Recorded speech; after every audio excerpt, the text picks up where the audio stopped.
have a system where only about 30% of your students can move on from secondary to tertiary, something needs to change.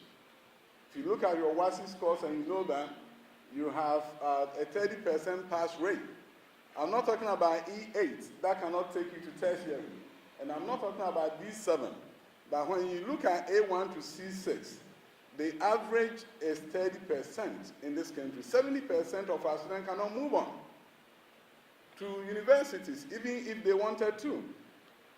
They cannot move on to our teacher education institutions, even if they wanted to. So there's something that needs to be done.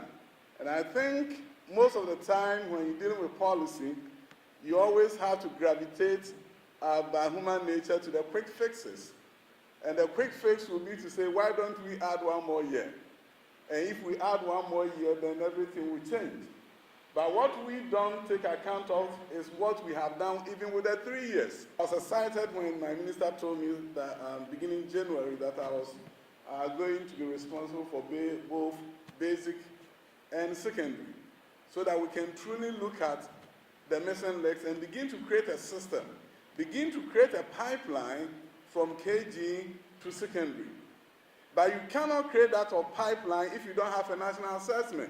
Because you see, the first time you assess your students to know whether they're doing well or not is after 11 years of education. That is at the end of junior high school. And no country reforms its education system without national assessment at different points in the education system. So beginning next year, we are looking at national assessment, which will give us the opportunity to begin to look at how the students are doing. In primary 2, if you have national assessment, you're able to know, are you meeting your reading goals and numeracy goals? And if you are not, what can we do to help you?